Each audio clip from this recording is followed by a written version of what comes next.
विश्वास करता हूं कि आप सब ठीक हैं और प्रभु में बढ़ रहा है। मेरी पत्नी और मैं आपके लिए प्रार्थना करते हैं। जीवन के 3 हिस्सा के बारे में प्रेरित याकूब अपने पत्री के 4 अध्याय में विमर्श करता है। याकूब 4 अध्याय 2 आयत से 7वीं आयत तक। याकूब के पत्री 4 अध्याय का 2 आयत से लेके 7वीं आयत तक हम मिलकर पढ़ेंगे। तुम लालसा रखते हो और तुम्हें मिलता नहीं, इसलिए तुम हत्या करते हो। तुम डाह करते हो और कुछ प्राप्त नहीं कर पाते, तो तुम झगड़ते और लड़ते हो। तुम्हें इसलिए नहीं मिलता कि मांगते नहीं या प्रार्थना नहीं करते। तुम मांगते हो या प्रार्थना करते हो और पाते नहीं, इसलिए कि बुरी इच्छा से मांगते या प्रार्थना करते हो, ताकि अपने भोग विलास में उड़ा दो। हे व्यभिचारिणियों, क्या तुम नहीं जानती कि संसार से मित्रता करनी परमेश्वर से बैर करना है? अतः जो कोई संसार का मित्र होना चाहता है, वह अपने आप को परमेश्वर का बैरी बनाता है। क्या तुम यह समझते हो कि पवित्र शास्त्र व्यर्थ कहता है, जिस आत्मा को उसने हमारे भीतर बसाया है, क्या वो ऐसी लालसा करता है जिसका प्रतिफल डाह हो? वो तो और भी अनुग्रह देता है।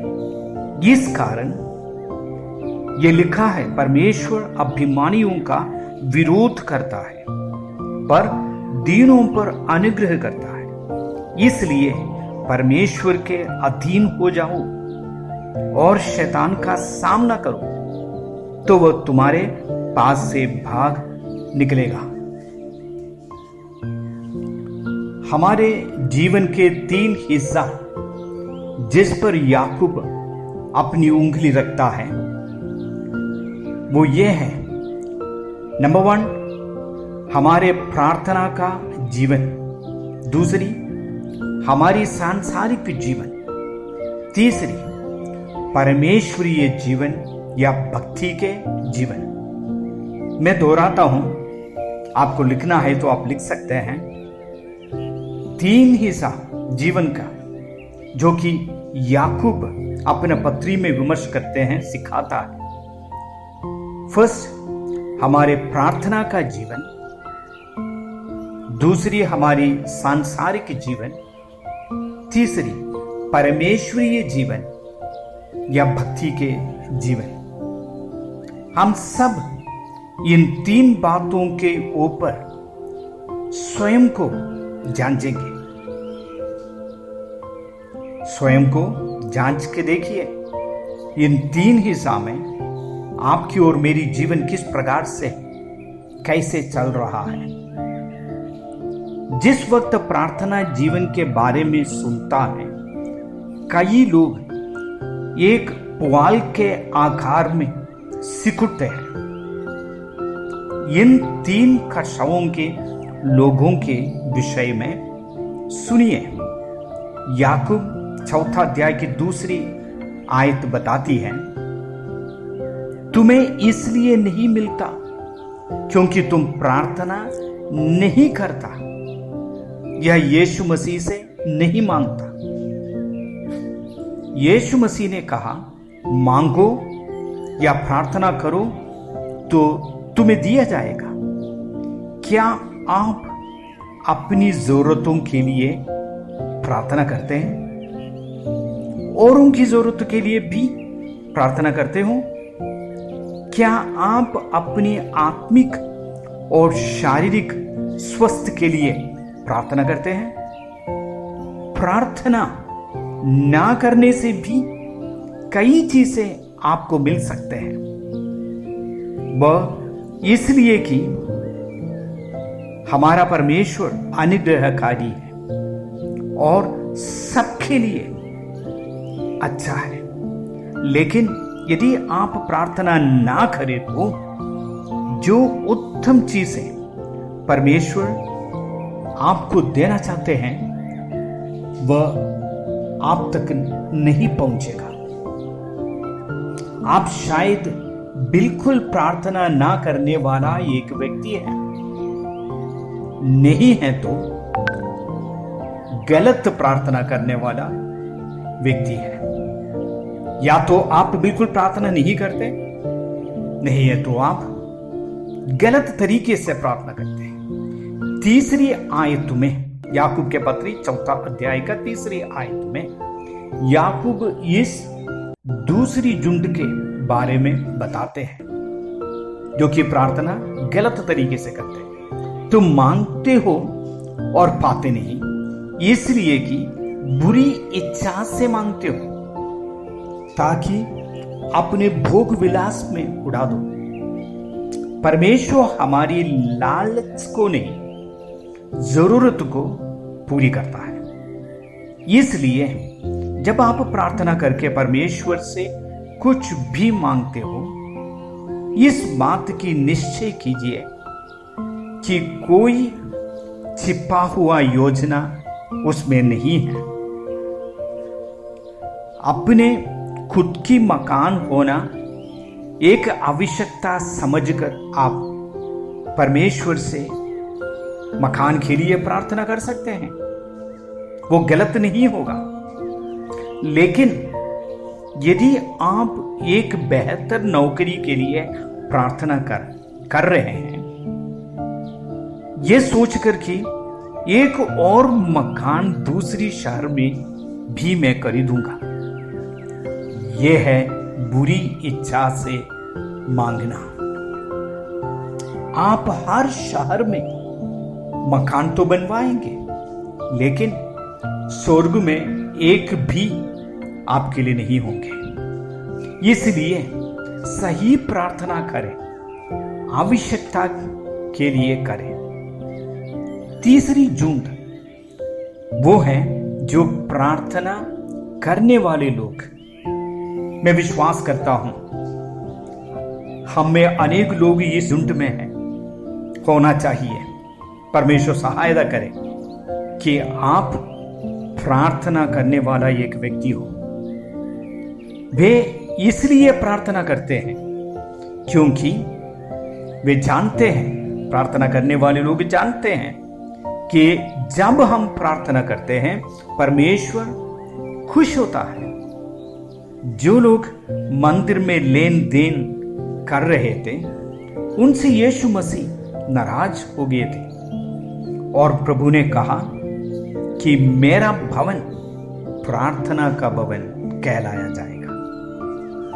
आपके शरीर, आपके जीवन, परमेश्वर चाहता है वो प्रार्थना का भवन हो। देखिए दूसरी बात, क्यों हम प्रार्थना करते हैं? हम इसलिए प्रार्थना करते हैं कि यीशु मसीह ने हमारे लिए एक आदर्श रख छोड़ा है। लूका सुसमाचार 6 अध्याय का 12वीं आयत कहता है, लूका 6 अध्याय की 12वीं आयत, उन दिनों में वह पहाड़ पर प्रार्थना करने गया। आप लूका सुसमाचार 9वीं अध्याय का 28 भी पढ़ सकते हैं। लूका 9वीं अध्याय की 28 आयत भी पढ़ सकते हैं। प्रभु यीशु मसीह का प्रार्थना का स्वभाव पूरा ये 4 सुसमाचार में हम देख सकते हैं। मैं कई बार प्रभु से ये पूछा हूं प्रार्थना करने के समय पर, प्रभु आप शाम को तो पहाड़ के ऊपर चढ़ के वहीं रात भर प्रार्थना किया, लेकिन आप सवेरे जब उतर कर आया आपने भीड़ को देखा और तुरंत आप उनको सिखाना, उनको प्रचार करना और उनके रोगियों को चंगा करना, उनको खाना खिलाना, इन कामों में व्यस्त रहा। क्या आप थक नहीं जाते थे? उसके बाद फिर एकदम आप लोगों को विदा करने के बाद, चेलों को भी विदा करने के बाद आप फिर से पहाड़ के ऊपर प्रार्थना करने के लिए। प्रभु कितना बल था आपके शरीर में।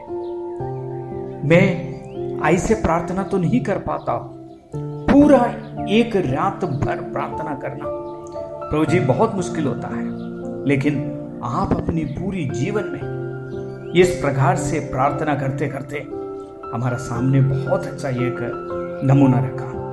प्रेरितों ने भी प्रार्थना के नमूना हमारे सामने रखा है। प्रेरितों के काम 10वीं अध्याय की 90वीं आयत देखते हैं। प्रेरितों के काम 10वीं अध्याय की 90वीं आयत पतरस के बारे में बताया है। पतरस की प्रार्थना के नमूना। तो दोपहर के निकट पतरस छत पर प्रार्थना करने चला। तीसरी कारण कि प्रार्थना करने वाले लोग क्यों करता है, वो ये है कि यीशु मसीह ने स्वयं कहा है कि हम प्रार्थना करें। अपने सबसे पहले की प्रचार में हमारा प्रभु यीशु मसीह ने सबसे पहले की पब्लिक प्रचार में हमारे प्रभु यीशु मसीह ने हमसे प्रार्थना करने के लिए कहा। मत्ती सुसमाचार 5वें अध्याय की 44 आयत में, मत्ती 5वें अध्याय का 44 आयत में लिखा है, अपने सताने वालों के लिए प्रार्थना करो। जीवन के अलग अलग परिस्थितियों में और आवश्यकताओं में प्रार्थना करने के लिए प्रभु ने कई बार हमें बताया है, लेकिन वही एक काम है जो कि हम नहीं करता। हम इधर उधर भागते हैं, परेशानी में डूब के हम क्या क्या नहीं करता है सिवाय प्रार्थना। प्रार्थना इसलिए करना है क्योंकि प्रेरितों ने पत्रियों में सिखाया है कि प्रभु के संतान होने के नाते हमें प्रार्थना करना चाहिए। सबसे परिचित आयत है पहली तस्सलुनी 5वीं अध्याय का 17, जो कहते हैं निरंतर प्रार्थना में लगे रहो, निरंतर प्रार्थना में लगे रहो। जरूर और भी आयतें हैं, जैसे कि फिलिपी 4 का 6 है, फिलिपियों की पत्री 4 अध्याय का 6 आयत, किसी भी बात की चिंता मत करो, परंतु हर एक बात में तुम्हारे निवेदन, प्रार्थना और विनती के द्वारा धन्यवाद के साथ परमेश्वर के सम्मुख उपस्थित किए जाए। मेरी पत्नी, बच्चे और मुझको प्रार्थना अभ्यास करने की आनंद जीवन में मिले हैं। इस वजह से हमें वो आनंद भी मिलता है कि कैसे प्रभु औरों के लिए हमारी प्रार्थना का उत्तर देता है और अपने लिए भी अवश्य। सैकड़ों छोटे और बड़ी बात जिसके बारे में हम औरों को नहीं बताया है, हमारा प्रभु अद्भुत रीति से हमारी जीवन में पूरी किया है और कर रहा है। भाई और बहनों, लड़का लड़कियों, प्रार्थना की कला का अभ्यास पवित्र आत्मा की सहायता से कीजिए। सही रीति से प्रार्थना कीजिए। रोमियो की पत्री 8वीं अध्याय का 26 आयत बताती है। रोमियो की पत्री 8वीं अध्याय की 26 आयत, इसी रीति से आत्मा भी हमारी दुर्बलता में सहायता करता है, क्योंकि हम नहीं जानते कि प्रार्थना किस रीति से करना चाहिए, परंतु आत्मा आप ही ऐसी आहें भर भर कर जो बयान से बाहर है हमारे लिए विनती करता है। अब इस आयत पढ़कर आप ये निश्चय ना कीजिए कि पवित्र आत्मा तो हमारे लिए प्रार्थना निरंतर कर रहा है, इसलिए मैं प्रार्थना नहीं करते तो भी कोई बात नहीं। या ये भी ना बोलिए और भाई बहन लोग हैं, एल्डर्स, डीकन्स, बाकी सब भाई बहन लोग हैं जो कि प्रार्थना करते हैं हमारे लिए, तो मुझको प्रार्थना करने की जरूरत नहीं। बहुत बड़ा गलती होगा। पवित्र आत्मा आपकी सहायता के लिए आते हैं, प्रार्थना में आपको मदद करने के लिए।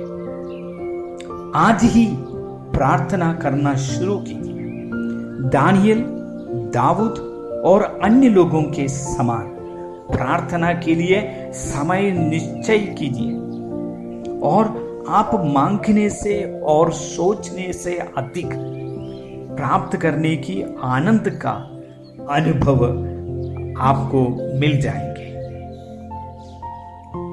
दूसरी लोग वो हैं वर्ल्डली या सांसारिक जीवन व्यतीत करने वाले लोग।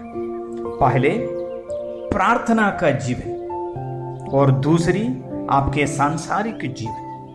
आप या तो दुनिया का मित्र है और परमेश्वर का शत्रु है, नहीं है तो परमेश्वर का मित्र और संसार का शत्रु है। याकूब 4:4 में, याकूब 4 अध्याय की 4 आयत में लिखा है, क्या तुम नहीं जानती कि संसार से मित्रता करनी परमेश्वर से बैर करना है। संसार की मित्रता कैसे बनते हैं?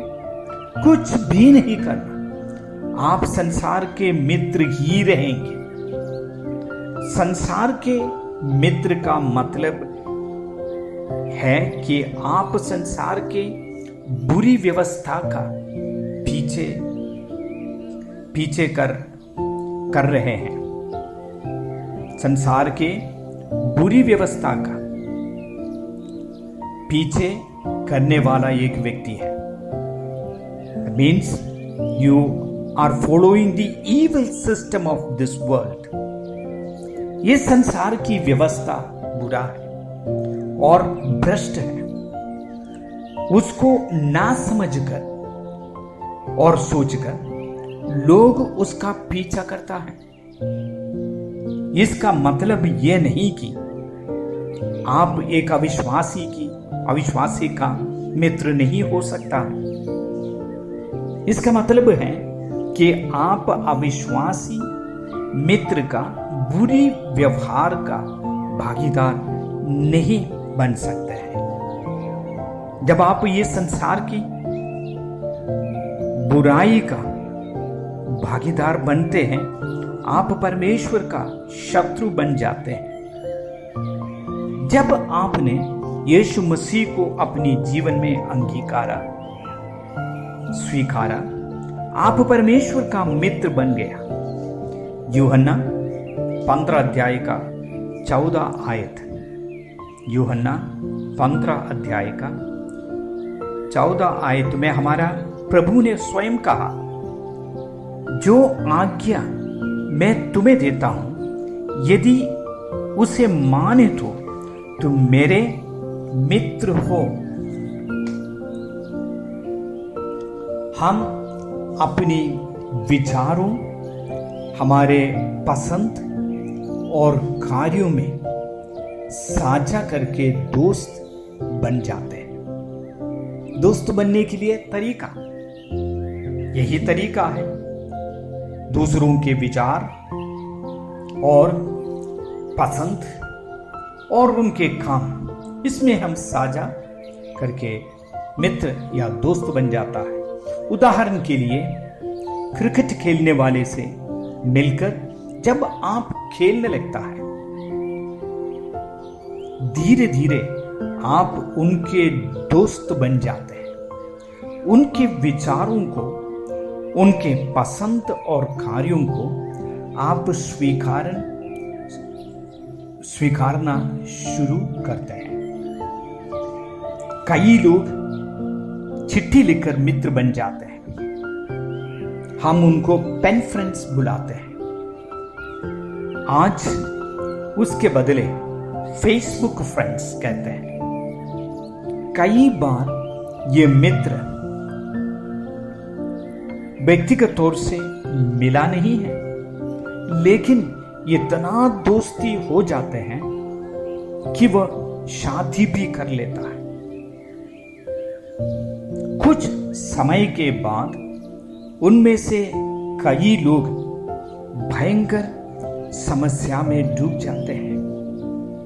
उसी प्रकार हम यीशु मसीह को देखा नहीं, पर उनके प्रेम को स्वीकारता है, अनुभव करते हैं।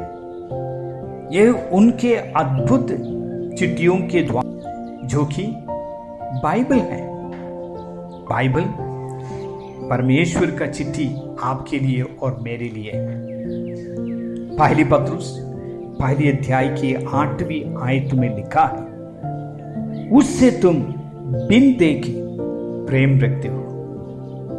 उससे तुम बिन देखे प्रेम रखते हो। Whom having not seen you love। क्या आप सचमुच में यीशु मसीह, जिसको हमने देखा नहीं, परमेश्वर जिसको हमने इन आंखों से कभी नहीं देखा, प्रेम करते हो? हमारे मित्र होने के नाते प्रभु यीशु मसीह ने हमें कई उपहार दिए हैं। सबसे खास उपहार अपने आप को दिया। दुनिया के मित्रता उसमें आधारित है कि आप कितना वापस दे सकते हैं। कई बार मित्र से प्राप्त करने के बाद एक बार भी आप वापस कुछ भी नहीं दे सके तो सांसारिक प्रेम घटना शुरू होता है। ये सब आपने अनुभव किया होगा दुनिया में। आपके मित्र आपको कई बार देते रहते हैं, कुछ न कुछ करते रहते हैं, लेकिन आप कुछ भी वापस नहीं कर पाते। सो देखिए, आप मित्रता कहां तक जाएंगे। आपके लिए यीशु मसीह के प्रेम के उपहार और उसके बदले आप क्या वापस दे पाया है? Have you been able to return anything for Jesus' love for you? आपने कुछ यीशु मसीह के लिए, उस महान प्रेम के लिए वापस किया है? कुछ भी नहीं। फिर भी वह कोई भी भली चीज आपसे रोकता नहीं। कैसे अद्भुत मित्र है प्रभु यीशु मसीह। क्या यीशु मसीह आपका मित्र है? वे अपने हाथ आपकी ओर बढ़ा रहा है। विश्वास में आप भी अपने हाथ उसकी ओर बढ़ाइए। आप उसे बता सकते हैं, प्रभु जी, मेरे हाथ को आप पकड़िए। मैं आपके मित्र बनना चाहती हूं या चाहता हूं। यीशु मसीह अनंत काल तक आपके मित्र रहेगा। वे आपको कभी नहीं त्यागेगा। हमने प्रार्थना के जीवन के बारे में और सांसारिक जीवन के बारे में देखा। अब हम ईश्वरीय जीवन या भक्ति का जीवन को देखेंगे। ईश्वरीय जीवन के लिए आप स्वर्ग से गिरा हुआ एक व्यक्ति होने का जरूरत नहीं, या अपने आप को गुफा में बंद करने की भी जरूरत नहीं है। ईश्वरीय जीवन वो है जो परिवार के सदस्यों, मित्रों और सहकर्मियों के बीच में व्यतीत करने वाला जीवन। उनमें हो सकता है कि कोई भी विश्वासी नहीं है।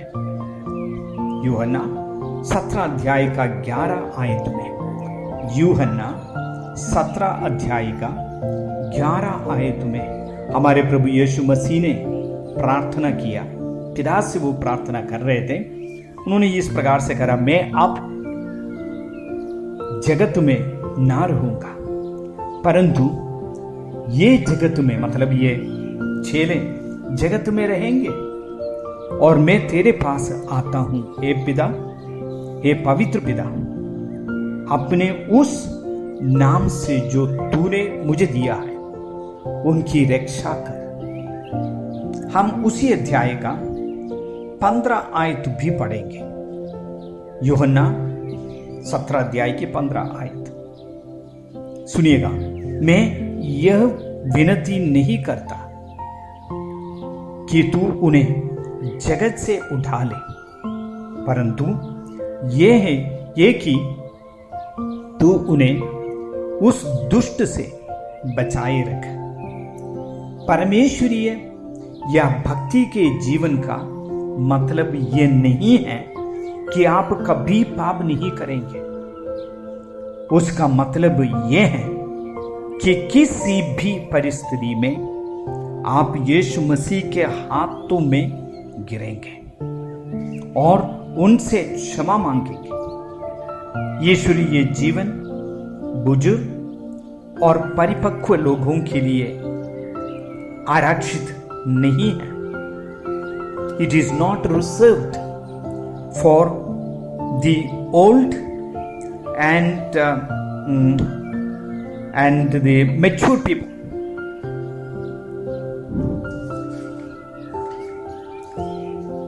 जवान और बुजुर्ग लोगों के लिए एक समान है वो। बुजुर्ग लोगों के लिए और जवानों के लिए भी ईश्वरीय जीवन वो एक समान है। परमेश्वरित और आत्मिक जीवन के लिए कोई ऐसी स्टैंडर्ड नहीं है कि आप इतना उम्र के होना चाहिए या इतना पढ़े लिखे होना चाहिए। ऐसी कोई बात परमेश्वर ने नहीं कहा। हानूक के समान एक बुजुर्ग व्यक्ति और यूसुफ के समान एक जवान, एलिजाबेथ के समान एक बुजुर्ग औरत और मेरी की समान एक कुंवारी, ये सब लोग ईश्वरीय जीवन व्यतीत किया। ईश्वरीय जीवन के लिए 8 व्यवहारिक अनुदेश याकूब बताते हैं। आप अपनी बाइबल से पढ़िए इन बातों को और अपनी नोटबुक में लिखिएगा। अपनी बाइबल में उसके नीचे रेखा डाल दीजिए, उसको मनन कीजिए, उसकी इच्छा कीजिए। याकूब 4 अध्याय का 7वीं आयत से लेके 11वीं आयत तक, याकूब 4 अध्याय 7वीं आयत से 11 आयत तक 8 ऐसी अनुदेश याकूब देता है जिससे कि हमारा जीवन ईश्वरीय जीवन में और आनंद से बढ़ सके। लिखा है, परमेश्वर के अधीन हो जाओ, दैट इज फर्स्ट। और दूसरी बात बताया है, शैतान का सामना करो। तीसरी बात, परमेश्वर के निकट आओ। चौथा, अपने हाथ शुद्ध करो। इन दिनों में हम सैनिटाइजर से यह बार बार कर रहे हैं। देखिए, यहां इसका मतलब है जीवन को शुद्ध करो। हाथ शुद्ध करते करते बहुत सुंदर हो सकता है, लेकिन जीवन को शुद्ध किया कि नहीं? हृदय को पवित्र करो, लेकिन बहुत कम लोग ये करते हैं। दुखी हो, छठी बात है, दुखी हो और शोक करो और रो, ये पश्चाताप का चिन्ह है। 7वीं बात, दीन बनो। और 8वीं बात, do not speak evil of one another. एक दूसरे की बदनामी ना करो। आप शायद कहेंगे, ये सब करने के लिए मुझे तो सामर्थ्य नहीं है, मैं इतना आत्मिक नहीं हूं, मैं पढ़े लिखे नहीं हूं। लेकिन दूसरी पत्रुस पहली अध्याय की 3 आयत पर ध्यान दीजिए।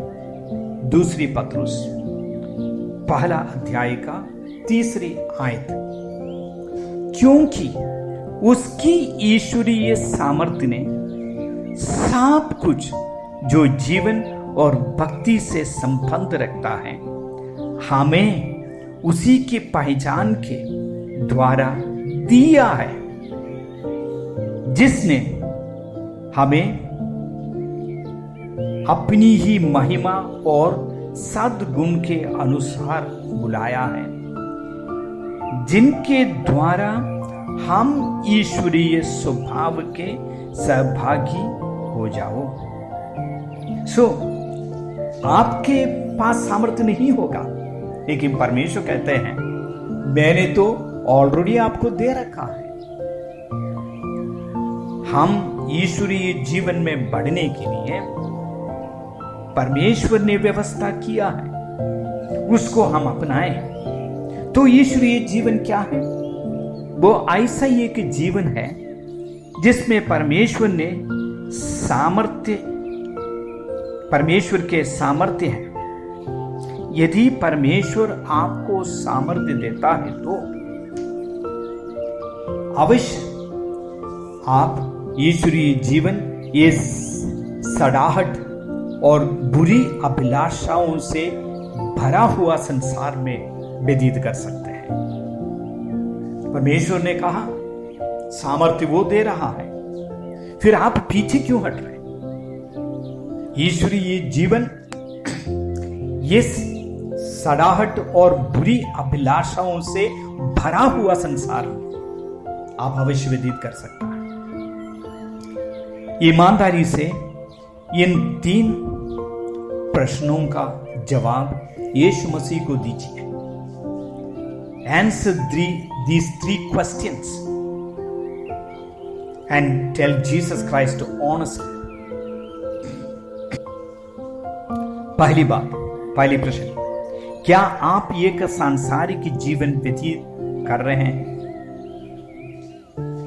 हमने इससे पहले देखा, यदि आपकी जीवन केवल सांसारिक जीवन है तो आप परमेश्वर का मित्र नहीं शत्रु है, और संसार की बुरी व्यवस्था के साथ आपकी मित्रता घनिष्ठ है क्या?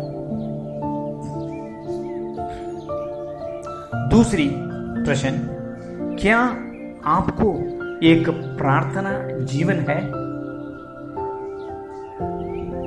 आप सोचिए और यीशु मसीह को जवाब दीजिए। क्या आप परमेश्वरीय जीवन चाहते हैं?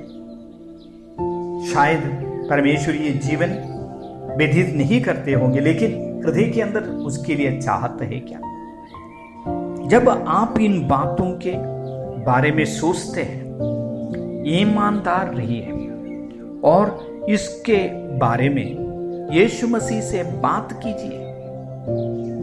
पवित्र आत्मा हर एक को सहायता करे और हमारे प्रभु यीशु मसीह अनुग्रह के ऊपर अनुग्रह दे सकता है, अनुग्रह के ऊपर अनुग्रह दे, ताकि हम परमेश्वर के इस वचन को मान सकें।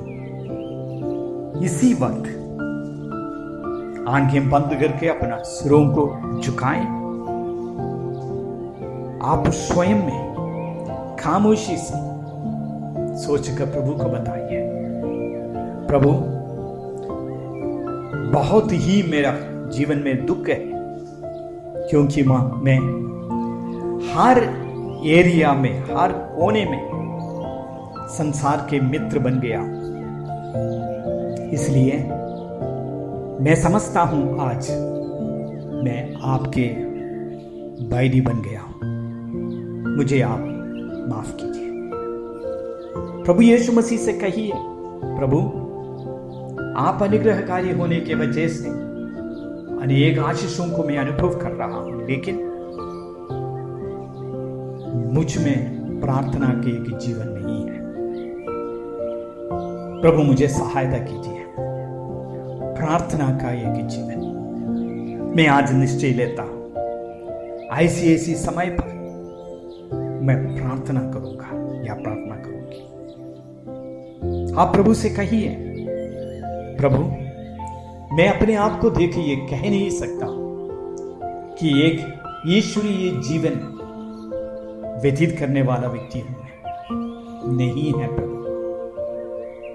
आप मुझे सहायता करें कि मैं ईश्वरीय जीवन व्यतीत करने वाली एक औरत, एक लड़की, एक आदमी, एक लड़का बनूं। आप मुझको मदद कीजिए। प्रभु आपको सहायता करें।